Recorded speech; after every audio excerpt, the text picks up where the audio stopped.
Yo justo terminé de leer El Señor Presidente. Y es que, libro brutal, la verdad. Pero sí sabías que él era un racista, ¿no? Y eso es algo que siempre sale a mención cuando se habla de Miguel Ángel Asturias. Pero nada, yo soy Jack y esto es Project Dragonfly.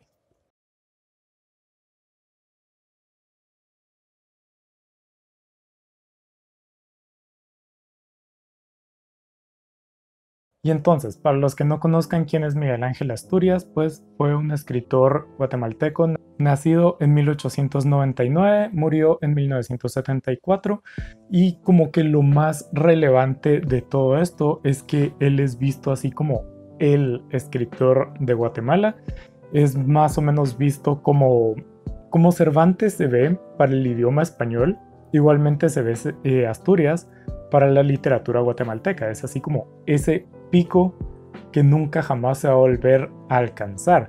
Ha sido el único guatemalteco en recibir el Nobel de Literatura específicamente en 1967. Pero a pesar de todas estas cosas súper como que se le atribuyen y se le resaltan, siempre entra esto a colación. Siempre hay alguien que cuando se habla de Asturias va a decir él era un racista. ¿Por qué? Pues la verdad la razón es muy simple de entender y básicamente es por su tesis de licenciatura. Cuando se licenció de leyes o en leyes, su tesis se tituló El problema del indio.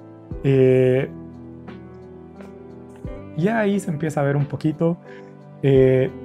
Disclaimer, no he leído la tesis, pero es bastante conocido que de lo que trata es básicamente... Y aquí voy a tener que hacer una pausa porque decidí no hacer mi trabajo, que es saber de qué diablos estoy hablando antes de grabar, sino hasta después. Entonces vengo a aclarar un par de cositas que me parece que es como justo aclarar. Y es básicamente que casi todo lo que voy a decir ahora es correcto, pero que vale la pena como aclarar el tono en el que lo digo, porque una cosa son las habladurías, que al final de cuentas es importante porque eso es lo que conforma una controversia, pero también es importante lo que dice en realidad y hay como cierto cambio en el tono de cómo se dicen estas cosas. Entonces, lo que dicen las habladurías es una visión supremacista blanca de decir que los indígenas guatemaltecos pues son una raza naturalmente predispuesta a la haraganería, a que pues, no eran tan productivos, no son tan fuertes, ¿verdad? Y que esa es la problemática del país, que simplemente hay mucha población indígena que él defendía era simplemente no buena. La solución que le da es básicamente pues traer personas europeas que mezclen su sangre con la indígena y así pues la problemática va a desaparecer por pues todo ese influjo blanco. Mientras que la tesis real pues aunque sí toca estos temas y sí trata estos temas como puramente racistas y supremacistas, lo hace con otro tono, no lo hace como derogatorio. La principal como diferencia de todo esto es que el problema del indígena no es como que él lo cree, sino que él lo sufre. La cuestión es que el tono cambia porque Miguel Ángel Asturias usa como una perspectiva más indigenista. Con esto me refiero a que lo hace todo desde un punto paternalista de estas personas no saben qué es lo que están viviendo, no saben qué es lo bueno para ellos, no saben cómo salir de esta situación, entonces tengo que venir yo a ayudarlos. Entonces como ese es el cambio de tono. Uno es como más derogatorio y en realidad lo que se usa es más como compasivo de una manera equivocada. ¿Es racista? Sí. O sea, sin discusión alguna, esa tesis es increíblemente racista. Así de simple, así de sencillo, ahí no hay debate alguno que quepa. Pero hay todavía ciertas cosas que se dicen, tal vez no en defensa de lo que se plantea de ahí, pero tal vez sí un poquito para bajar los calores de toda esta controversia y todo esto que se dice sobre Asturias. ¿Qué es esto? Pues he escuchado a algunas personas decir o defender que pues fue una tesis de licenciatura, a esa edad realmente pues sigue siendo muy joven, no tiene una vista de la realidad formada completamente, todo este tipo de cosas. Usualmente esto se llega a poner un poco en duda porque, o sea, ya no es un niño, ¿verdad? Ya tiene 23, 24 años. Pero aún así entra la cosa de, es que técnicamente sí, todavía es estudiante universitario, entonces no ha salido al mundo completamente y a sentir todas sus relaciones interpersonales y de todo. Pero es que tampoco es muy joven que digamos, no era muy joven que digamos al momento de publicarla. Luego, lo otro que es tal vez algo un poco más lógico y es pues simplemente gente que dice, ok, o sea, sí, en ese momento pudo haber sido increíblemente racista y pudo haberlo sido unos años después, pero claramente cambió, ¿no? O sea, no vivió pocos años, entonces en algún punto de su vida pudo haber cambiado su pensamiento y no podemos seguir juzgándolo por ese tweet que publicó hace 10 años. Por lo que pues hay que darle el beneficio de la duda y simplemente decir, bueno, en su pasado lo fue, pero puede que no después. Entonces es injusto tacharlo de racista completamente como persona y su obra y todo esto, cuando solo fue en un periodo de su vida. Que sí, obviamente, hay que perdonar o no sacar a la luz el pasado como problemático de una persona, siempre y cuando obviamente pues se note que esa persona cambió y que ya no mantiene esas mismas actitudes. ¿Asturias lo hizo? Esa es una muy buena pregunta. Dice la leyenda, o pues es la realidad, pero lo que como siguió la vida de Asturias es básicamente después de eso se fue a estudiar a Francia, allá para conseguir dinero para mantenerse, decidió traducir textos, como hace mucha gente. Entonces comenzó a traducir del español al francés y viceversa. La cosa es que uno de los textos que le tocó traducir fue nada más y nada menos que el Popol Vuh. ¿Qué es el Popol Vuh? Pues básicamente está mal caracterizado diciéndole que es la Biblia maya, que no lo es, pero sí es un texto mítico que explica desde el punto de vista cachiquelera, no quiero equivocarme, los orígenes del mundo, básicamente. Entonces, se podría decir que allí, en ese momento, fue que Asturias se dio cuenta que la cultura indígena guatemalteca era increíblemente rica, es increíblemente rica y tiene muchísimo detrás y tiene mucha belleza y tiene mucha cultura y tiene mucho de todo, que haber dicho lo que dijo era simplemente injusto. Después de eso estudió antropología y mitos indígenas, igual todavía en París, por lo que pues ahí, como podemos ver, se puede decir que sí, fue cambiando su forma de ver el mundo, fue cambiando su forma de percibir, empezó a considerar como desde una perspectiva diferente, desde una perspectiva ya un poco más real, todo esto de cómo es realmente el pueblo indígena y cómo decir lo que dijo está simplemente mal. Después, obviamente, por lo que se conoce es por sus libros, y en sus libros, pues, la población indígena tiene un rol bastante central, principalmente en unos de sus libros, como puede ser Hombres de Maíz.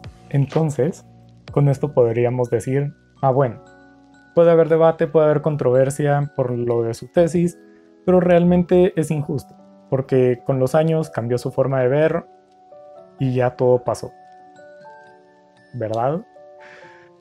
Sí, pero hay algo que mucha gente le parece un poco extraño, y es que realmente Asturias nunca se disculpó. Nunca salió a decir en algún momento o de alguna forma, sí, lo que escribí está mal, pero ya no pienso así. Nunca, al menos de lo que yo haya encontrado y de lo que usualmente se dice, nunca lo hizo. Y entra la cosa, ¿una disculpa pública refleja realmente los valores de una persona? No, puede ser en privado y lo privado es realmente lo que importa porque en privado pues va todo su ser y de su ser salen todas sus acciones, por lo que haya cambiado como internamente sin haberlo proclamado al mundo, pues está bien y es completamente posible, ¿verdad? Pero es que no fue, o sea, esta controversia no comenzó después de su muerte, no es como que ahora con la cultura de la cancelación hayan resurgido los tweets de hace 500 años de Miguel Ángel Asturias y por eso lo estén cancelando, sino que esto todavía en vida se le cuestionó mucho, pero él nunca se disculpó. Ahí es donde todavía queda un poco y por lo que todavía se considera una controversia, porque ¿por qué no? O sea, es tan fácil.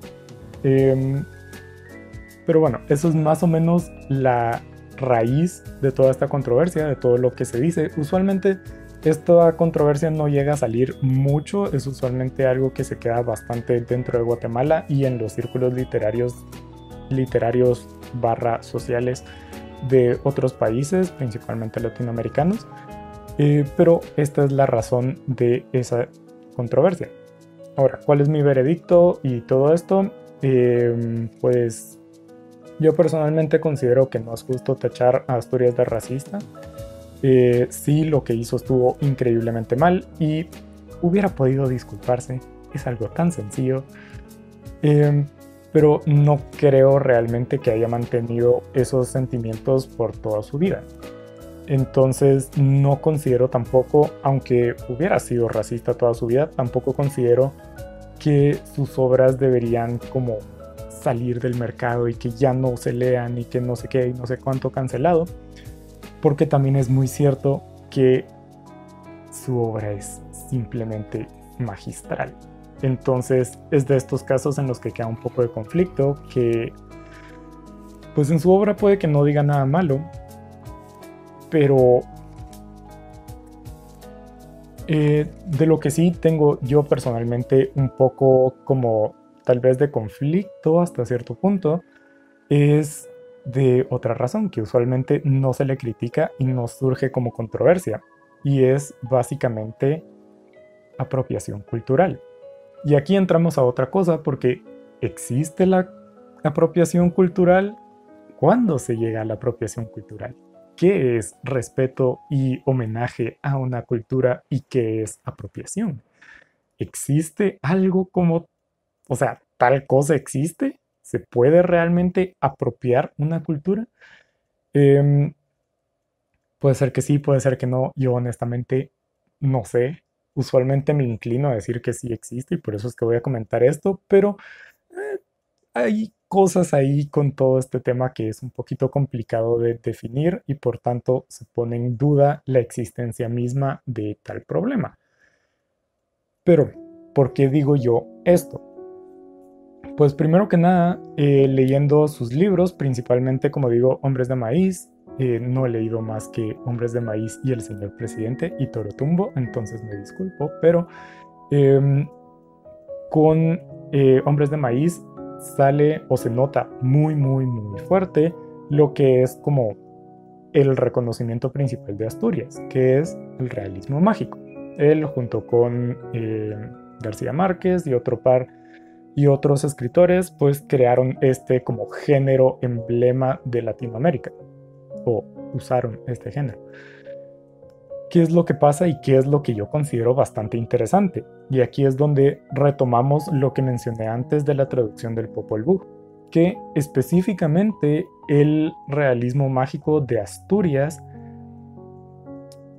lo considero yo, no he visto en otro lado algo que se diga sobre este tema.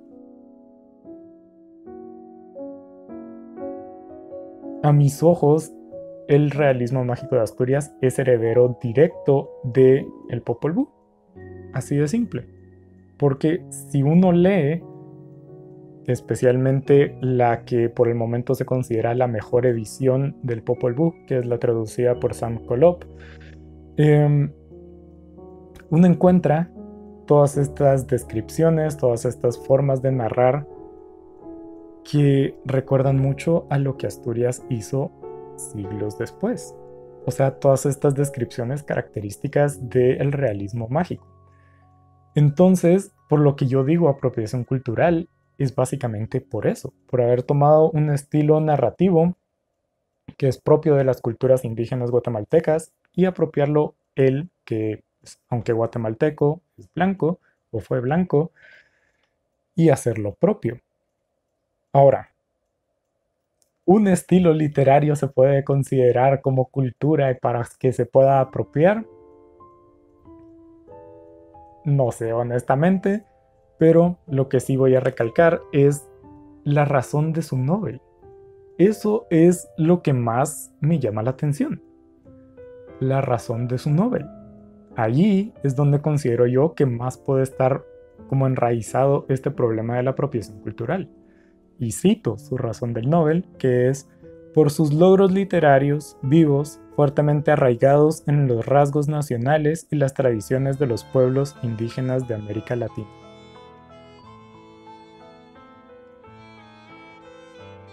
Ok, todo bien. No es algo muy conflictivo. Solo otra vez, Asturias pues fue un guatemalteco blanco, no indígena, por lo que es un poco extraño. Y otra vez, son rasgos que no nacen realmente por él. O sea, los toma de otros lados, los toma de el Popol Vuh y todos estos otros textos precolombinos que pues, leyó, se mantuvieron y decidió usarlos como inspiración. Y aquí está toda la cosa. ¿Es eso malo? O sea, se podría decir que sí, porque es un hombre blanco usando o apropiando el estilo literario de una cultura indígena y volviéndolo propio. O sea, cuando se habla de realismo mágico guatemalteco, no se habla de nada indígena, se habla de Asturias. Pero al mismo tiempo es solo una forma de usar el lenguaje, por lo que es un poco complicado dar un veredicto ya final y cortante de todo esto. Entonces, ¿qué diría yo? Pues obviamente, como dije antes, no considero que sacar Asturias y dejar y que ya no se lea y dejarlo de lado y que salga de los currículum de educación, se me olvidó el nombre, para que los niños ya no lo lean. Bueno, primero que nada no lo deberían leer en colegio, en la escuela, porque es un libro de un adulto escrito para adultos, no para niños. Entonces por eso todos los niños que lo leen en el colegio terminan odiando Asturias, pues porque no está escrito para ellos. Pero no es como que se debería prohibir su lectura o nada por el estilo. Lo que sí considero yo es que hay personas, hay escritores indígenas que tienen más o menos el mismo estilo o un estilo que deriva de la misma fuente, que no se hablan tanto, que no se mencionan cuando se habla de esta forma de escribir, de este género literario. ¿Por qué no darle a Asturias crédito en lo que tiene que tener crédito, como el fonosimbolismo del señor presidente y las imágenes y todo esto de toda su obra, básicamente? Darle crédito, pero también reconocer las personas indígenas que hicieron eco a su tradición literaria, que viene de siglos y que la mantienen viva y que es suya propiamente. ¿Qué escritores puedo mencionar con eso? Pues ya saben, el amor de mi vida, Luis de León. Luis de León tiene ese estilo de escritura, pero no se conoce. No estoy diciendo denle un Nobel a Luis de León, sino, qué sé yo, lean Asturias, pero también a Luis de León. Y van a encontrar las formas, van a encontrar las similitudes, van a encontrar el valor de cada uno. Y así, no sé. Esa fue la controversia de Miguel Ángel Asturias. Una que pues no tiene tanto peso, no tiene tanto revuelo, porque al final de cuentas siempre se deja de lado, porque ¿qué se va a hacer? ¿Cancelar a el autor? Entonces, pues sí, nada, díganme abajo en los comentarios sus opiniones, qué consideran de la primera parte de la controversia, de la segunda de lo que hablé de la apropiación cultural, si creen que siquiera tal cosa puede existir. También me interesa bastante su opinión, si alguien ha leído ambos El Popol Vuh y libros como Hombres de Maíz, si ustedes encuentran esa herencia o si soy yo que me estoy volviendo loco y alegando cosas que no existen. Pero bueno, nada, díganmelo todo abajo en los comentarios. Pero nada, nos vemos hasta la siguiente.